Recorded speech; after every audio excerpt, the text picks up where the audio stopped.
സുഹൃത്തുക്കളെ, ഇന്ന് ഞാൻ സവർക്കറെ കുറിച്ചാണ് പറയാൻ പോകുന്നത്.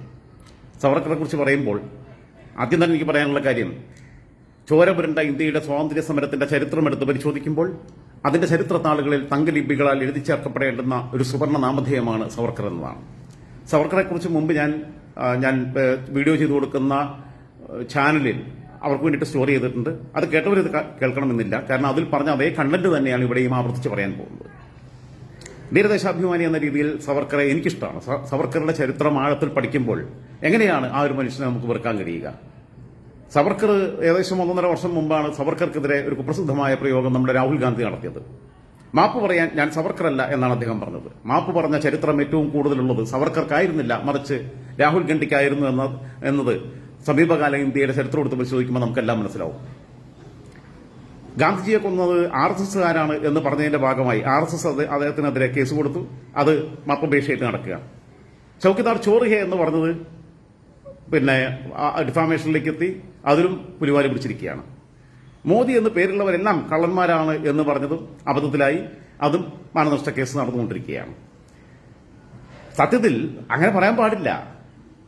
ഇപ്പോ ഇദ്ദേഹത്തിന്റെ അച്ഛൻ രാജീവ് ബോഫോഴ്സ് കേസിൽ അഴിമതി നടത്തുകയും അത്ര കണ്ട് കൊള്ളയും അഴിമതിയും ഒക്കെ നടത്തിയ ആളാണ് എന്നതുകൊണ്ട് രാജീവ് എന്ന പേരുള്ളവരെല്ലാം മോശക്കാരാവുമോ? ആവില്ല. എന്തായാലും പോട്ടെ. ഈ ചങ്ങായിനെ കുറിച്ച്, ഈ പപ്പുവിനെ കുറിച്ച് അധികം പറഞ്ഞിട്ട് ടൈം വേസ്റ്റ് ആക്കുന്നതിൽ വലിയ കാര്യമൊന്നുമില്ല.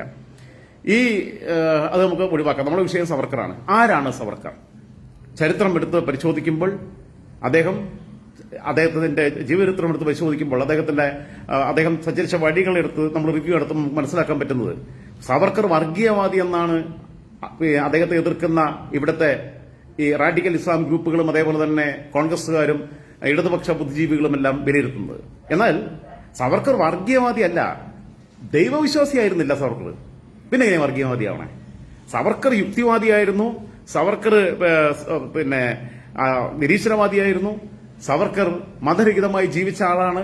സവർക്കർ ഒരു സാമൂഹിക പരിഷ്കർത്താവ് എന്ന രീതിയിൽ പക്ഷേ രാജാറാം മോഹൻ റോയിയെക്കാളും ഒരുപടി മേലേക്ക് നിൽക്കുന്ന ഒരാളാണ് സവർക്കർ.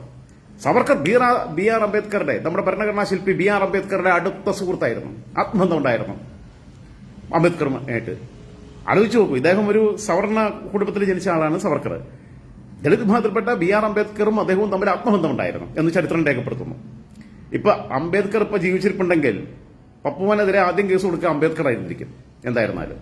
ഇപ്പൊ സവർക്കറും ഇല്ല, അംബേദ്കറും ഇല്ല. ഇവരൊക്കെ എന്തും പറയാലോ, എഡിറ്റ് ചെയ്തിട്ട് മറുപടി പറയാൻ പറ്റില്ലല്ലോ.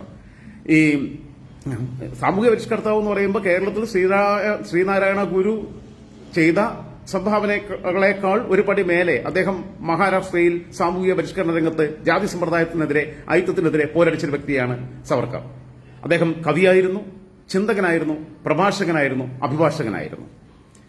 അദ്ദേഹം 1883 മഹാരാഷ്ട്രയിലെ നാസിക്കിലാണ് സവർക്കർ ജനിക്കുന്നത്. 22ാമത്തെ വയസ്സിലാണ് അദ്ദേഹം ഒരു ആക്ടിവിസ്റ്റ് എന്ന രീതിയിൽ രാഷ്ട്രീയത്തിൽ സജീവമായിട്ട് ഇറങ്ങുന്നത്. 1905 22ാമത്തെ വയസ്സിൽ അദ്ദേഹം പ്രസൂൺ യൂണിവേഴ്സിറ്റിയിൽ വിദ്യാർത്ഥിയായിരിക്കുന്ന സമയത്ത് അദ്ദേഹം അന്ന് കഴ്സൺ പ്രഭു, അന്ന് ഇന്ത്യയുടെ വൈസ്രോയി ആയിരുന്ന കഴ്സൺ പ്രഭു ബംഗാളിനെ വിഭജിച്ചപ്പോൾ ആ ബംഗാൾ വിഭജനത്തിനെതിരായ സമരത്തിന്റെ ഭാഗമായി അദ്ദേഹം സ്വാതന്ത്ര്യ സമരത്തിന്റെ പ്രക്ഷോഭങ്ങളിലേക്ക് എടുത്തിയാടുകയും വിദേശ ഉൽപ്പന്നങ്ങൾ ബഹിഷ്കരിക്കുക എന്ന് ആഹ്വാനം ചെയ്യുകയും ആ ക്യാമ്പയിന്റെ ഭാഗമായി അദ്ദേഹം പഠിക്കുന്ന ക്യാമ്പസിൽ തന്നെ വിദേശ വസ്ത്രങ്ങൾ കൂട്ടിയിട്ട് കത്തിക്കുകയും ചെയ്തു. ആ കത്തിച്ചതിന്റെ ഭാഗമായിട്ട് അദ്ദേഹത്തെ ക്യാമ്പസിൽ നിന്ന് പുറത്താക്കുന്നു. പഠനം താൽക്കാലികമായി അവസാനിക്കുന്നു. നിങ്ങൾ ആലോചിച്ച് നോക്കണം. പപ്പുമോന്റെ കഥ ഞാൻ കഴിഞ്ഞ ദിവസം പറഞ്ഞു. പപ്പുമോൻ ഒരു ഉള്ള പെണ്ണുങ്ങളെല്ലാം പുറകെ നടക്കുന്ന സമയത്ത് അഫ്ഗാനി യുവതിയെ മതം മാറ്റിയ കഥയും ബാക്കിയുള്ളതും എല്ലാം ഞാൻ പറഞ്ഞു. അങ്ങനെയുള്ള ഒരുപാട് പെണ്ണുങ്ങളെ പുറകെ നടക്കുന്ന സമയത്ത്, ഭയ നോക്കി നടക്കുന്ന സമയത്ത്, ആ പ്രായത്തിൽ ഇദ്ദേഹം സ്വാതന്ത്ര്യ സമരത്തിന്റെ ഭാഗമായി സവർക്കർ വരികയും വിദേശ ഉൽപ്പന്നങ്ങൾ ബഹിഷ്കരിക്കുക എന്ന ആശയം പ്രചരിപ്പിക്കുകയും അതിന്റെ ഭാഗമായി വിദേശ വസ്ത്രങ്ങൾ കൂട്ടിയിട്ട് കത്തിക്കുകയും ചെയ്തു. എന്നാൽ പപ്പുമോന്റെ വെല്ലുമാന്റെ ഉപ്പ ജവഹർലാൽ നെഹ്റുവിന് വിദേശ ഉൽപ്പന്നങ്ങൾ ബഹിഷ്കരിക്കുന്ന ഒരു ആഹ്വാനത്തിന് കൂടെ നിൽക്കാൻ പറ്റുമോ? പുള്ളിക്ക് വിദേശ ഫോറിൻ സിഗരറ്റ് വേണം, പുള്ളിക്ക് സ്കോച്ച് വിസ്കി വേണം, വിദേശ മദ്യം വേണം. പിന്നെ അങ്ങനെ പുള്ളിക്ക് വിദേശ ഉൽപ്പന്നങ്ങൾ ബഹിഷ്കരിക്കാൻ പറ്റുമോ? കഴിയില്ല. മൗണ്ട് ബാറ്റന്റെ പെണ്ണുങ്ങളെ കൂടെ വൈകുന്നേരം ആകുമ്പോൾ അവിടെ ഇരുന്ന് പെക്കടിച്ച് സെറ്റും വലിച്ച് ഓളൊപ്പം കിടന്നുറങ്ങലായിരുന്നു ഇയാളെ പരിപാടി. എനിക്ക് ചിലപ്പോൾ എനിക്ക് തോന്നാറുണ്ട് ഈ മൗണ്ട് ബാറ്റൻ പ്രഭു ബ്രിട്ടീഷ് സർക്കാരിൽ സ്വാധീനം ചെലുത്തി ഇന്ത്യക്ക് സ്വാതന്ത്ര്യം കൊടുക്കാനുള്ള കൊടുത്തതിന്റെ കാരണം എങ്ങനെങ്കിലും ഇവിടെ നിന്ന് രക്ഷപ്പെടണം, അല്ലെങ്കിൽ ഇവിടെ ആയിട്ട് വൈസ്രോയി എന്നുള്ള പണിയെടുത്ത് ഇവിടെ ഇങ്ങനെ നിന്ന് കഴിഞ്ഞാൽ കുടുംബം കുട്ടിച്ചോറാവുമെന്ന് കരുതിയിട്ട് മുപ്പത്തിയാരം കൊണ്ടുപോയതാണെന്ന് തോന്നുന്നുണ്ട്. കാരണം മുപ്പത്തിയാറ് മക്കൾ തന്നെ പറഞ്ഞിട്ടുണ്ട് അമ്മയ്ക്ക് ഇന്ത്യയിൽ നിന്ന് വിട്ടുപോരാൻ മനസ്സിലായിരുന്നില്ല, ഇന്ത്യ വിട്ടു വരുമ്പോൾ അമ്മ വളരെ ഖിന്നയായിരുന്നു എന്ന് ചരിത്രത്തിൽ രേഖപ്പെടുത്തപ്പെട്ടിട്ടുണ്ട്. കാരണം അമ്മയുടെ മനസ്സ് ഇന്ത്യയിൽ വെച്ചിട്ടാണ് അമ്മ പോകുന്നത്. കാരണം ശരിയാണ്, ഇവർ തമ്മിലുള്ള പ്രണയത്തിന്റെ ഭാഗമായിട്ടായിരുന്നു. അതുകൊണ്ട് ഒരുപാട് കഥകൾ ഉണ്ടാക്കാൻ പിന്നീട് പറയാം. ഓക്കെ, എന്തായിരുന്നാലും അങ്ങനെ വിദേശ വസ്ത്രം കത്തിച്ചു. അങ്ങനെ ഇദ്ദേഹം പഠനം മുടങ്ങിയെങ്കിലും പിന്നീട് അദ്ദേഹം വേറെ സ്ഥലത്ത് പോയി പഠിച്ച് അദ്ദേഹം അഭിഭാഷകരായി, അഡ്വക്കേറ്റായി ആ കാലത്ത് കേട്ടോ. ഇദ്ദേഹം 1911 ജാക്സൺ എന്ന് പറയുന്ന നാസിക്കിലെ കളക്ടറായിരുന്ന, ഈസ്റ്റ് ഇന്ത്യ കമ്പനിയുടെ ബ്രിട്ടീഷുകാരനായിരുന്ന കളക്ടറായിരുന്ന ജാക്സൺ എന്ന് പറയുന്ന ക്രൂരനായ ഒരു ഭരണാധികാരിയായിരുന്നു. നമ്മുടെ ജാലിയൻ വാലാബാഗ് കൂട്ടക്കൊലയ്ക്കൊക്കെ നേതൃത്വം കൊടുത്ത ഈ ജനറൽ ഡയറിനെ പോലെ നിരായുധനായ ജനക്കൂട്ടത്തിന് നേരെ നാലുപാട് നിന്നും വളഞ്ഞ് വെടിയുതിർത്ത് നൂറുകണക്കിന് ആളുകളെ കൊന്നുകളഞ്ഞ ജനറൽ ഡയറിനെ പോലെ തന്നെ ക്രൂരനായ ഒരു ഭരണാധികാരിയായിരുന്നു നാസിക്കിന്റെ കളക്ടറായിരുന്ന ജാക്സൺ. അതുകൊണ്ട് തന്നെ ജാക്സണെതിരെ വലിയ ജനരോഷമുണ്ടായിരുന്നു. ആയുധമെടുത്ത് അടനാടാൻ സവർക്കർ തീരുമാനിക്കുന്നു.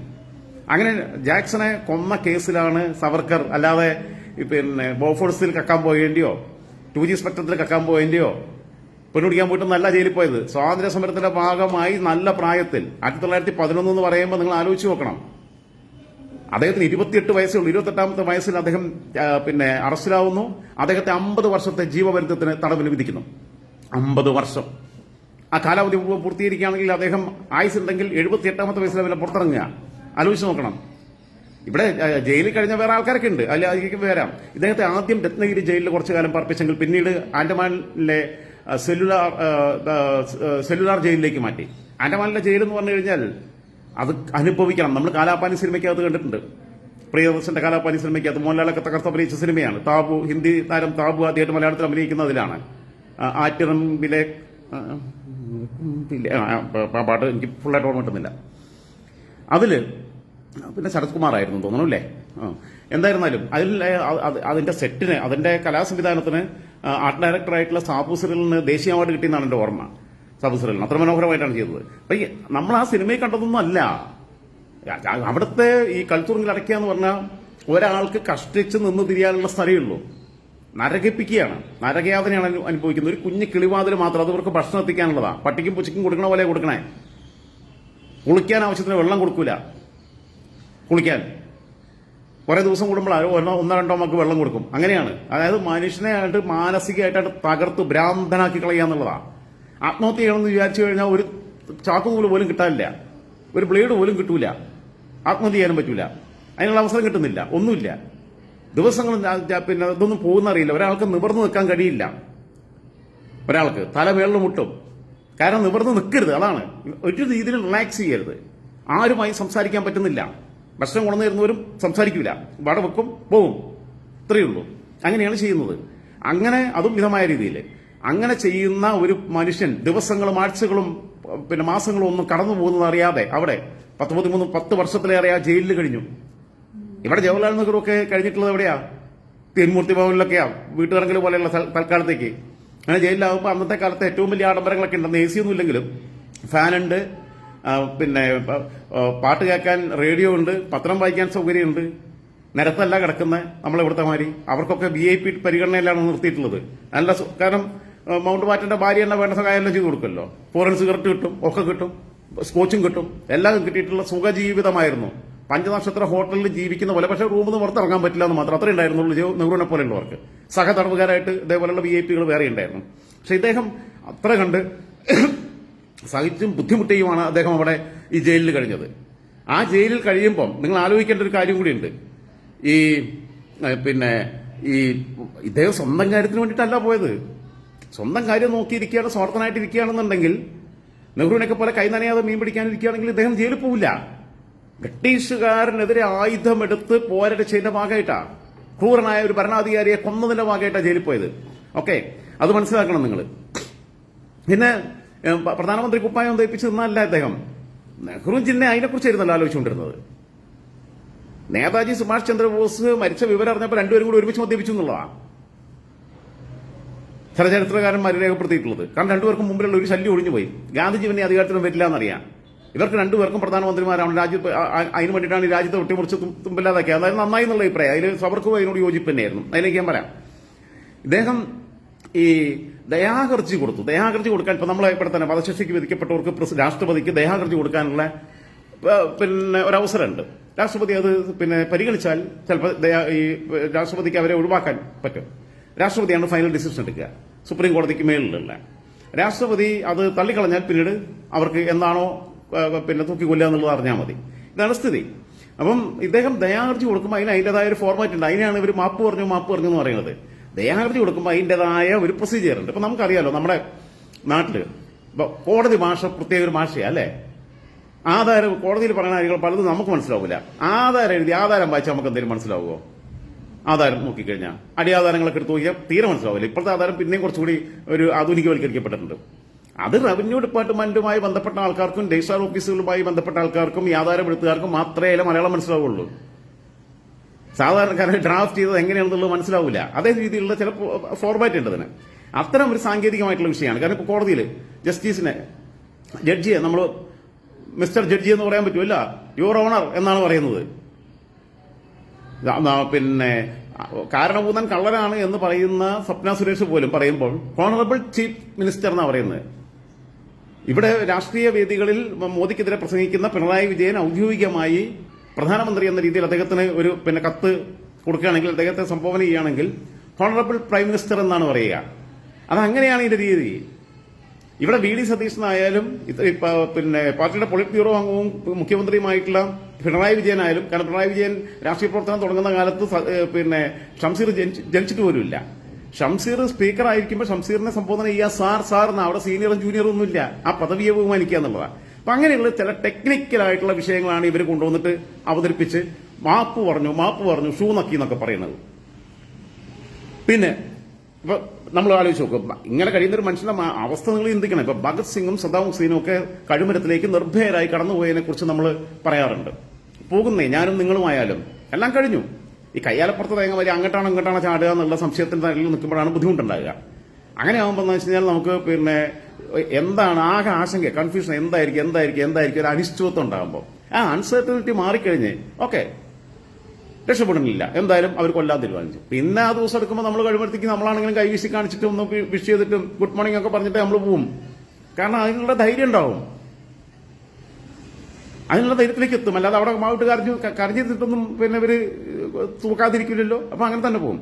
അതേസമയം ഇത് ഇഞ്ചിഞ്ചായി കൊല്ലിയായത്, ഇഞ്ചിഞ്ചായി ഒരു 1-2 ദിവസമല്ല സുഹൃത്തുക്കളെ, 10 വർഷത്തിലേറെ, ഒരു ദശാബ്ദത്തിലേറെ ആ ജയിലിൽ കഴിയുന്നു.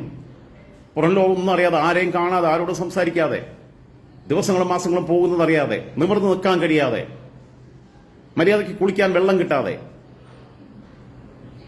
അങ്ങനെ നരകയാതന അനുഭവിച്ച്, ഇരുട്ടുമുറിക്കകത്ത് നരകയാതന അനുഭവിച്ചപ്പം അങ്ങനെയുള്ള മനുഷ്യന്റെ ഒരു മാനസികാവസ്ഥ ആലോചിച്ച് നോക്ക്. കൊല്ലാതെ കൊല്ലുകയാണ് ചെയ്യുന്നത്. അത് അനുഭവിച്ചവർക്കേ അറിയുള്ളൂ, അത് അനുഭവിച്ചവർക്കേ പറ്റുള്ളൂ.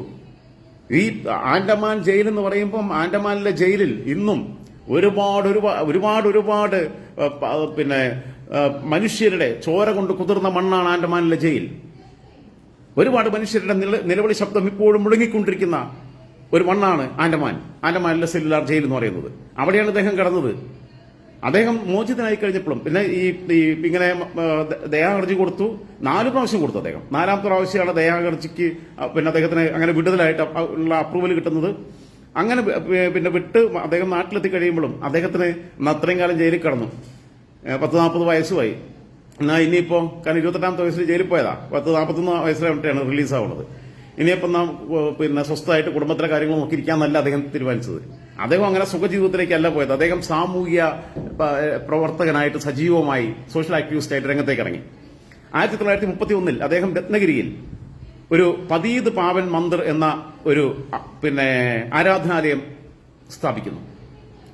നമ്മൾ ശ്രീനാരായണ ഗുരു ഈഴവ ശിവനെ പ്രതിഷ്ഠിച്ചതിൽ നിന്നും ഏറെ ഇവിടെ ഈഴവൻ പോലും ഇല്ല. ദളിതനാവട്ടെ ഈഴവനാവട്ടെ ആരോ ആവട്ടെ, ക്ഷത്രിയനും അതേപോലെ തന്നെ ബ്രാഹ്മണനും വൈശ്യനും ശൂദ്രനും എല്ലാം എല്ലാവർക്കും വന്ന് ആരാധിക്കാവുന്ന ഒരു സ്ഥലം. പറഞ്ഞ പോലെ ഈ കീഴ്ജാതിയിൽപ്പെട്ടവർക്ക് മറ്റുള്ള ആരാധനാലയങ്ങൾ പോകാൻ അവസരമില്ലാത്തപ്പോൾ സാമൂഹിക സ്ട്രക്ചറിനെ പൊളിച്ചെടുക്കുക എന്ന ഉദ്ദേശത്തോടു കൂടിയിട്ടാണ് ഇദ്ദേഹം പതീത് പാവൻ മന്ദിറിന് രൂപം കൊടുത്തത്. അതിനകത്ത് ഇദ്ദേഹം ദൈവവിശ്വാസി അല്ലാത്തതുകൊണ്ട് ഇദ്ദേഹം എല്ലാ വിഭാഗത്തിൽ നിന്നും എല്ലാ ഉപജാതികളിൽ നിന്നും ഓരോ പ്രതീതികളെ വീതം ഉൾപ്പെടുത്തിക്കൊണ്ടുള്ള ഒരു ട്രസ്റ്റ് രൂപീകരിച്ചു. എന്നിട്ട് അവരെ അതിന്റെ ഭരണം ഏൽപ്പിച്ചു ഈ പതീത് പാവൻ മന്ദിറിന്റെ. മറ്റൊന്ന്, ഇദ്ദേഹം ഈ തുല്യനീതിയാണ് അവിടെ കൊടുത്തത്, ഈക്വൽ ട്രീറ്റ്മെന്റ് ആണ് നൽകിയത്. ഇദ്ദേഹം മിശ്ര വിവാഹങ്ങളെ പിന്തുണച്ചിരുന്നു. ഉന്നത ജാതിയിലുള്ളവരും കീഴ്ജാതിക്കാരൊക്കെ തമ്മിലുള്ള വിവാഹത്തെ പ്രോത്സാഹിപ്പിക്കുകയും അതിന്റെ ക്യാമ്പയിനുകളുടെ അതിന്റെ പ്രചാരകനായിട്ട് മാറുകയും ചെയ്തിരുന്നു അദ്ദേഹം. അപ്പോൾ ആലോചിച്ച് നോക്കും, നമ്മുടെ നാട്ടിൽ തന്നെ ഇപ്പൊ മന്ത്രി എം പി രാജേഷ് നിലതയെ കല്യാണം കഴിച്ചു, അല്ലെങ്കിൽ വേട്ടി തോമസ് ഉമാ തോമസിനെ കല്യാണം കഴിച്ചു, അങ്ങനെയൊക്കെയുള്ള കുറച്ചൊക്കെ നമ്മുടെ നാട്ടിലുള്ളൂ. അത് അല്ലാതെ അന്നത്തെ കാലത്ത് മഹാരാഷ്ട്രയിൽ ആ രീതിയിലുള്ള വിപ്ലവത്തിന് നേതൃത്വം കൊടുത്തു. സാമൂഹിക വിപ്ലവത്തിന്റെ പാത ലഘൂകരിക്കാനുള്ള എളുപ്പമാർഗം മിശ്ര വിഭാഗങ്ങളെ പ്രോത്സാഹിപ്പിക്കലാണ് എന്ന് കണ്ടെത്തിയ ദീർഘവീക്ഷണമുള്ള ഒരു സാമൂഹിക പ്രവർത്തകനായിരുന്നു, രാഷ്ട്രീയ പ്രവർത്തകനായിരുന്നു, ഒരു നേതാവായിരുന്നു സവർക്കർ. പിന്നീട് അദ്ദേഹം മിശ്ര ഭോജനശാലകൾ, നമുക്കറിയാം വിവേകാനന്ദൻ ഇവിടെ വന്നപ്പോൾ കേരളം ഭ്രാന്താലയം എന്ന് വിളിച്ചു പോയത് ഇവിടുത്തെ ജാതി സമ്പ്രദായം കണ്ടിട്ടാ. മറക്കാൻ അവകാശമില്ല, മറ്റൊരു അവകാശമില്ല, ഈ അമ്പലത്തിൽ പോകാൻ പറ്റൂല, അങ്ങനെയുള്ള സ്ഥിതികളൊക്കെ ഉണ്ടായിരുന്നല്ലോ. പ്രിവിലേജറായിരുന്ന സൊസൈറ്റി അന്നത്തെ കാലത്ത് തെക്കാണെങ്കിൽ അച്ചായന്മാരും ഈ നായന്മാരും പ്രിവിലേജറായിരുന്നു. ബാക്കിയുള്ളവരൊക്കെ അവസ്ഥ വളരെ പ്രശ്നമായിരുന്നു. അതുകൊണ്ടാണ് ഇവരുടെ കയ്യിലുള്ള അത് പോകുന്നതാണ് വിമോചന സമരം തന്നെ ഉണ്ടാക്കിയെടുത്തത്. അതിന്റെ ബേസ് അതാ. ഓക്കെ, അതുകൊട്ടെ ഇവിടെ താഴ്ന്ന ജാതിക്കാരനൊരു ചായക്കടയിൽ പോയിട്ട് ചായ ഗ്ലാസ്സിൽ കൊടുക്കൂല, അകത്ത് കയറിയിരുന്ന് കുടിക്കാൻ പറ്റൂല. അവൻ ചിരട്ടയും കൊണ്ടില്ല, ചിരട്ടയ്ക്കകത്ത ചായ ഒഴിച്ചു കൊടുത്തിരുന്നത്. ആ കാലത്ത് മഹാരാഷ്ട്രയിൽ ഇതിനേക്കാൾ ജാതി സമ്പ്രദായം നിലനിന്നിരുന്ന മണ്ണിൽ ഇദ്ദേഹം മിശ്ര ഭോജനശാലകൾ തുടങ്ങുക മാത്രമല്ല, അതൊരു സ്ഥലത്തല്ല, പല പട്ടണങ്ങളിൽ പല ഗ്രാമങ്ങളിൽ മിശ്ര ഭോജനശാലകൾ തുടങ്ങി അതിന്റെ ക്യാമ്പയിൻ നടത്തുന്നതിന്റെ ഭാഗമായിട്ട് അദ്ദേഹം തന്നെ ഈ സ്ഥലങ്ങളിലിടയ്ക്ക് സന്ദർശിക്കുകയും വിവിധ താഴ്ന്ന ജാതിയിലൊക്കെപ്പെട്ട ആളുകളെ ഉള്ള സഹോദരങ്ങളെ ചേർത്ത് പിടിച്ചുകൊണ്ട് അവരോടൊപ്പം ഭക്ഷണം പങ്കിട്ട് കഴിക്കുകയും ചെയ്തു. കാരണം അദ്ദേഹം ഉയർന്ന ജാതിപ്പെട്ടത്. അപ്പൊ അദ്ദേഹം തന്നെ അതിന്റെ റോൾ മോഡലായിട്ട് മാറി, ക്യാമ്പയിനറായിട്ട് മാറി, ആ ക്യാമ്പയിന്റെ ബ്രാൻഡ് അംബാസഡറായിട്ട് മാറി. ഇദ്ദേഹം ഇപ്പം ആചാര്യ, ഞാൻ അദ്ദേഹത്തിന് അംബേദ്കറുമായിട്ടുള്ള ബന്ധം പറഞ്ഞു, ആചാര്യ വിനോബ ഭാവെ ഭൂദാന പ്രസ്ഥാനത്തിന്റെ ഉപജ്ഞാതാവ്, അദ്ദേഹം ഉൾപ്പെടെയുള്ള ആളുകളുമായി സഹകരിച്ച് പല കാര്യങ്ങളിലും സഹകരിച്ച് പ്രവർത്തിച്ചിട്ടുണ്ട്. അവരുമായിട്ട് നല്ല അടുപ്പവും വ്യക്തിപരമായ അടുപ്പവും ഒക്കെ ഉണ്ടായിരുന്നു. പിന്നെ ഞാൻ പറഞ്ഞല്ലോ, ഇത് ഈ രാഹുൽ ഗാന്ധിക്ക് പപ്പുവിന് ചരിത്രബോധം എന്ന് പറയുന്നതില്ലാന്നേ. അദ്ദേഹത്തിന്റെ PR ടീം അദ്ദേഹത്തിന് പറഞ്ഞു കൊടുക്കുന്ന സാധനം കാണാതെ പഠിച്ചിട്ട് കൊണ്ടെന്ന് പറയുന്നു, ഇത്രയേ ഉള്ളൂ. മറ്റൊന്ന്, ഇദ്ദേഹം വർഗീയവാദി എന്ന് പറയുമ്പോൾ ഇദ്ദേഹം പരമത വിദ്വേഷം കലർന്ന രീതിയിലുള്ള പ്രസംഗിക്കുകയോ എഴുതുകയോ ചെയ്തിട്ടില്ല. അദ്ദേഹം ഹിന്ദു സാംസ്കാരിക ദേശീയതയുടെ വക്താവായിരുന്നു. ഞാൻ പറഞ്ഞു, അദ്ദേഹം അത് വേറെ സ്പിരിച്വൽ ലെവലാ. ദൈവവിശ്വാസിയായിരുന്നില്ല, നിരീശ്വരവാദിയായിരുന്നു സവർക്കർ എന്ന് ഞാൻ പറഞ്ഞു. പിന്നെ ഈ രീതിയിലുള്ള സാമൂഹിക പരിഷ്കരണ പ്രവർത്തനങ്ങൾക്ക് നേതൃത്വം കൊടുത്തെന്ന് പറഞ്ഞു. അദ്ദേഹം ഹിന്ദു സാംസ്കാരിക ദേശീയത എന്ന് പറയുമ്പോൾ അത് ഇപ്പൊ പാകിസ്ഥാനും ഇന്ത്യയും തമ്മിൽ വേറിട്ട് പോകുന്നതിനോടൊക്കെ അദ്ദേഹത്തിന് യോജിപ്പ് തന്നെയായിരുന്നു. അതിന് അടിസ്ഥാനപരമായ കാരണം നെഹ്റുവിന്റെയും ജിന്നയുടെയും അതേ കാഴ്ചപ്പാടായിരുന്നു അദ്ദേഹത്തിന് ഉണ്ടായിരുന്നു. അദ്ദേഹം അതിനെക്കുറിച്ച് പറഞ്ഞത്, തീവ്രമായ ആശയം സൃഷ്ടിക്കുകയും വേറിട്ട് നിൽക്കാൻ ആഗ്രഹിക്കുകയും ചെയ്യുന്ന ആളുകൾ വേറിട്ട് തന്നെ നിൽക്കട്ടെ, അവരെ ഒരുമിപ്പിച്ചു കൊണ്ടായാൽ അത് വീണ്ടും കലാപങ്ങൾക്കിടയാക്കും എന്നുള്ളതാണ്. സത്യമാണെന്ന് അറിഞ്ഞില്ലേ? ഇന്ത്യക്കൊപ്പം അതേ ദിവസത്തിൽ സ്വാതന്ത്ര്യം കിട്ടിയ പാകിസ്ഥാൻ, 1947 ആഗസ്റ്റ് മാസത്തിൽ തന്നെ സ്വാതന്ത്ര്യം കിട്ടിയ പാകിസ്ഥാൻ ഇന്ന് എവിടെ നിൽക്കുന്നു? ഇന്ത്യ എവിടെ നിൽക്കുന്നു?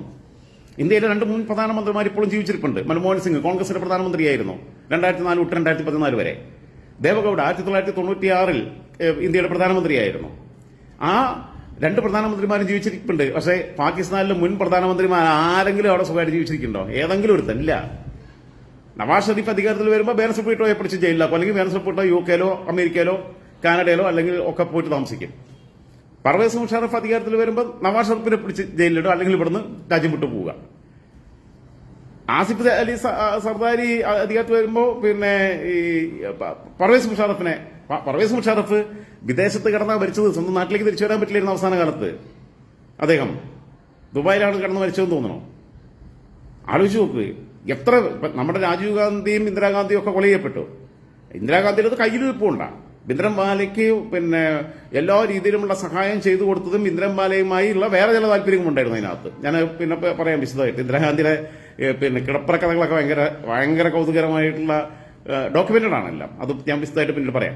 ഓക്കെ, ഇങ്ങനെ കൊല ചെയ്യപ്പെട്ടതല്ലാതെ അവിടുത്തെ സ്ഥിതി എന്താ? അവിടെ ഏതെങ്കിലും ഒരു തെരഞ്ഞെടുക്കപ്പെട്ട സർക്കാർ കാലാവധി പൂർത്തീകരിച്ചിട്ടില്ല.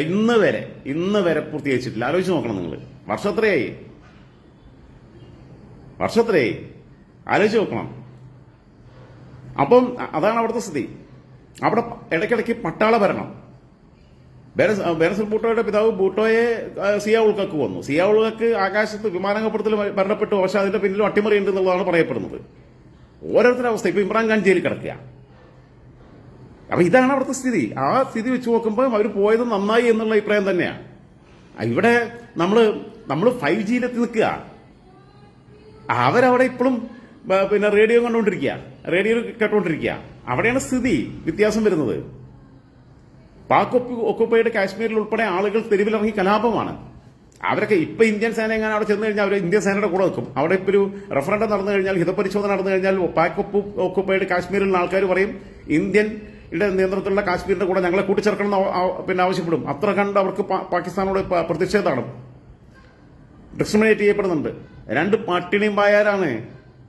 ലോകരാജ്യങ്ങളടുത്ത് ഇങ്ങനെ കൈനീട്ടി ചോദിച്ചുകൊണ്ടിരിക്കുക വല്ലതും തരണേ എന്ന് പറഞ്ഞിട്ട് പിച്ചെടുക്കുക ഒരു രാജ്യം തന്നെ.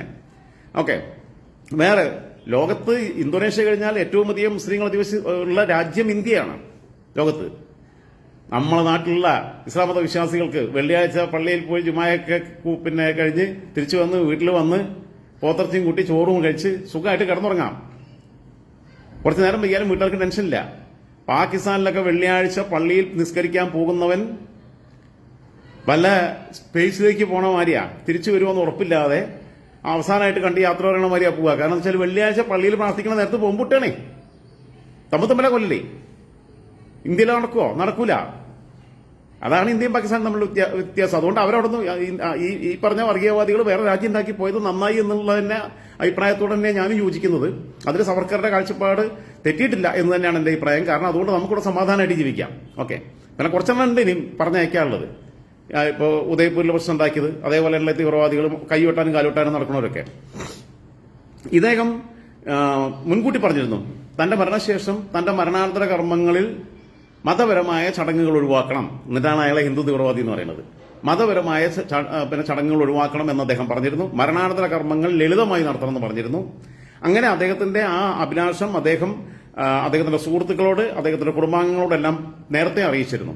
അങ്ങനെ അറിയിച്ച് പിന്നെ എന്തായിരുന്നാലും അതിന്റെ ഭാഗമായിട്ട് തന്നെ അദ്ദേഹം മരണപ്പെട്ടതിന് ശേഷം അദ്ദേഹത്തിന്റെ സാധാരണഗതിയിലും മഹാരാഷ്ട്രയിലും ഹിന്ദുക്കൾക്കിടയിൽ മരിച്ച 7ാമത്തെ ദിവസവും 10ാമത്തെ ദിവസമൊക്കെ പ്രത്യേക പൂജകളുണ്ട്. അതൊന്നും നടത്തിയിട്ടില്ല. അദ്ദേഹത്തിന്റെ അഭിലാഷപ്രകാരം തന്നെയാണ് മരണാനന്തര കർമ്മങ്ങൾ പിന്നെ നടത്തിയത്.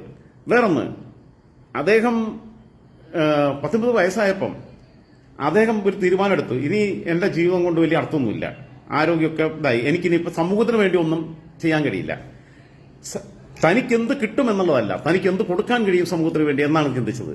അധികാരമോഹിയായിരുന്നില്ല. അദ്ദേഹം ആഗ്രഹിച്ചിരുന്നെങ്കിൽ അദ്ദേഹം കേന്ദ്ര ക്യാബിനറ്റിലൊക്കെ വരാൻ മാത്രം പിന്നെ പ്രാഗൽഭ്യമുള്ള ആളായിരുന്നു. അദ്ദേഹത്തിന് അഡ്ജസ്റ്റ് ചെയ്ത് അങ്ങനെ നിൽക്കായിരുന്നു. അതിലൊന്നും താല്പര്യം ഉണ്ടായിരുന്നില്ല. അദ്ദേഹം വേറെ വഴി കൂടി സഞ്ചരിച്ചു. തന്റെ ജീവിതം ദൈവവിശ്വാസി അല്ലായിരുന്നു. തന്റെ ജീവിതം കൊണ്ട് മറ്റുള്ളവർക്ക് എന്തൊക്കെ ചെയ്തു കൊടുക്കാൻ കഴിയും എന്നുള്ള കാര്യത്തിലാണ് അദ്ദേഹം ശ്രദ്ധിച്ചിരുന്നത്. അതുകൊണ്ട് ഒരു പ്രായം കഴിഞ്ഞപ്പോൾ അദ്ദേഹം എന്ത് ചെയ്തു? മരുന്ന് ഉപേക്ഷിച്ചു, ചികിത്സ ഉപേക്ഷിച്ചു, ഭക്ഷണം പോലും ഉപേക്ഷിച്ചു. അങ്ങനെ സ്വയം ആത്മാഹുതിയുടെ മാർഗം തെരഞ്ഞെടുത്ത വളരെ നിസ്വാർത്ഥനായ ഒരു മനുഷ്യനായിരുന്നു സവർക്കർ. ആ സവർക്കറെ കുറിച്ചൊക്കെയാണ് ഇങ്ങനത്തെ തോന്നിയാസം പറഞ്ഞ് പ്രചരിപ്പിക്കുന്നത്. അയാൾക്ക് ഇപ്പോൾ എഴുന്നേറ്റ് വന്നിട്ട് മറുപടി പറയാൻ പറ്റുമോ ഇവർക്കൊക്കെ, ഈ മാരിത്തമ്മാടികൾക്ക്? ആലോചിച്ച് നോക്കൂ നിങ്ങൾ. ഇതില് നമ്മൾ പറയുന്നത് ഒരാളെ നല്ല കാര്യം ചെയ്ത് അംഗീകരിക്കണ്ട, നിന്ദിക്കാതിരിക്കണം. നല്ലത് ചെയ്തൊരു മനുഷ്യനെ ഈ സമൂഹത്തിന് വേണ്ടി പലതും കോൺട്രിബ്യൂട്ട് ചെയ്ത, തന്റെ യൗവനത്തിലെ 28 വയസ്സ് തൊട്ട് 41 വയസ്സ് വരെയുള്ള 13 കാലം കൽത്തുറങ്കിൽ ജീവിതം ഹോമിച്ച, അതും നാട്ടുകാർക്ക് വേണ്ടിയിട്ട്, ജനങ്ങൾക്ക് വേണ്ടിയിട്ട്, സമൂഹത്തിന് വേണ്ടിയിട്ട് ജീവിതം ഹോമിച്ച, നല്ല പ്രായത്തിൽ പഠനം ഇടയ്ക്ക് വെച്ച് താൽക്കാലികമായിട്ടാണെങ്കിലും അങ്ങനെ നിർത്തേണ്ടി വന്ന, ഡിസ്കണ്ടിന്യൂ ചെയ്യേണ്ടി വന്ന ഒരു മനുഷ്യൻ, അതെല്ലാം രാജ്യസ്നേഹത്തിന്റെ പേരിൽ, ഈ സമൂഹത്തോടുള്ള പ്രതിബദ്ധതയുടെ പേരിൽ ചെയ്ത ഒരു മനുഷ്യനെ നിങ്ങൾ ഇങ്ങനെ കല്ലെറിയരുത്. അതുകൊണ്ട് ഞാൻ വീണ്ടും പറയുന്നു, ഇൻട്രോയിൽ പറഞ്ഞ അതേ വാക്കുകൾ ആവർത്തിക്കുന്നു. ചോര പുരണ്ട ഇന്ത്യയുടെ സ്വാതന്ത്ര്യ സമരത്തിന്റെ ചരിത്രമെടുത്ത് പരിശോധിക്കുമ്പോൾ അതിന്റെ ചരിത്രത്താളുകളിൽ തങ്കലിപികളാൽ എഴുതി ചേർക്കപ്പെടേണ്ടുന്ന സുവർണ നാമധേയം തന്നെയാണ് സവർക്കർ.